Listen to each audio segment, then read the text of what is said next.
Hi అండి. SK వ్లాగ్స్‌కి స్వాగతం, సుస్వాగతం. నేను మీ లక్ష్మీ సుజాత. ఈరోజు మనము పన్నీరు టిక్కా తయారు చేసుకుందామండి. ఎలా తయారు చేయాలో చెప్తాను. ముందుగా పన్నీర్ అయితే ఇలా పీసెస్‌గా కట్ చేసుకోవాలి. మనకి ఏ సైజు కావాలనో ఆ సైజు అన్నీ ఒకే సైజులో కట్ చేసేసుకోండి.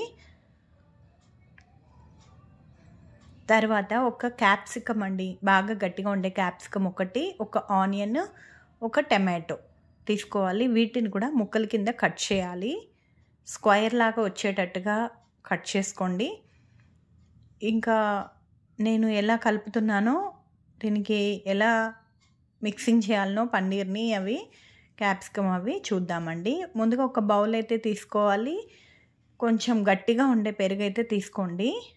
వాటర్ రాకుండా చూసుకోండి వీలైనంత వరకు. అప్పుడే మనకి అది బాగా పడుతుంది. నాకు కొంచెం వాటర్ వచ్చింది పెరుగులో.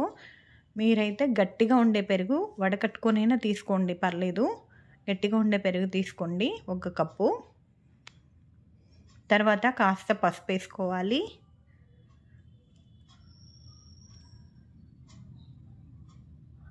కొంచెం గరం మసాలా, కొంచెం మిరియాల పొడి,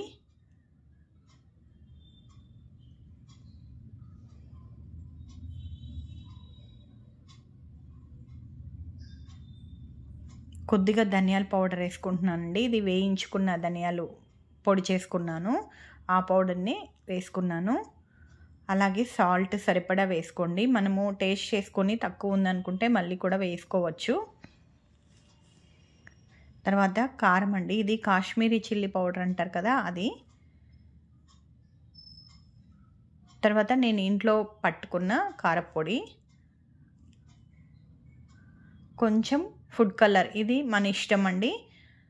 వేసుకుంటే వేసుకోండి, లేకపోతే లేదు, అవాయిడ్ చేయండి. కాస్త ఆయిల్ వేసుకోండి, 1 స్పూను. ఇప్పుడు ఇదంతా బాగా మిక్స్ చేయాలి. కొద్దిగా అల్లం వెల్లుల్లి పేస్ట్ కూడా వేసుకోవాలండి. దీన్ని బాగా మిక్స్ చేయండి.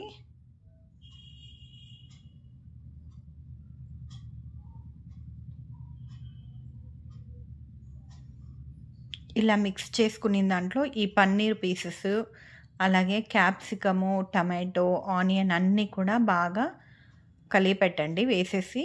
చూసారా, నేను ఇట్లా 2 పీసెస్ని వేస్తున్నాను ఆనియన్స్. ఇప్పుడు ఇలా వేసుకుంటే మనకి త్వరగా వేగుతాయి అన్నమాట. టిక్కాకి బాగుంటాయి. మరీ ఎక్కువ మందం వేస్తే మనకి టిక్కాకి అంత టేస్టీగా ఉండదు, ఎందుకంటే ఉడకదు కదా ఆనియన్. అందుకోసం కలిపి పెట్టేసుకోవాలండి. ఒక 10-15 నిమిషాలు కలుపుకున్న తర్వాత ఇలా కడ్డీకి మనము వీటిని గుచ్చేసుకొని కాల్చుకోవచ్చు. అలా అయినా చేసుకోవచ్చు. నాన్ స్టిక్ ప్యాన్లో ఒకవైపున కాలిన తర్వాత ఇంకో వైపున కాల్చుకోవచ్చు. అలా అయినా చేసుకోవచ్చు, ఇలా అయినా చేసుకోవచ్చు, మన ఇష్టం అండి. నేనైతే ఇలా చేసి చూపిస్తున్నాను. మరి హై ఫ్లేమ్లో పెట్టకండి. కొద్దిసేపు అలా పెట్టి మళ్ళీ తగ్గించేసుకుంటూ అలా మొత్తం కాలే విధంగా మనం వీటిని చూసుకోవాలి.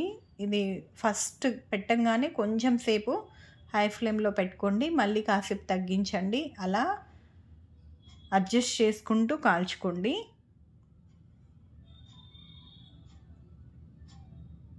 ఇప్పుడు కాలినవన్నీ ఇలా ప్లేట్లోకి తీసుకొని కొంచెం చాట్ మసాలా కానీ గరం మసాలా కానీ చల్లేసుకొని, మనకి ఇంకొంచెం సాల్ట్ అవసరము, కొంచెం వేసుకుంటే బాగుంటుంది అనుకుంటే కొద్దిగా సాల్ట్ కూడా వేసుకోండి. ఇంతేనండి.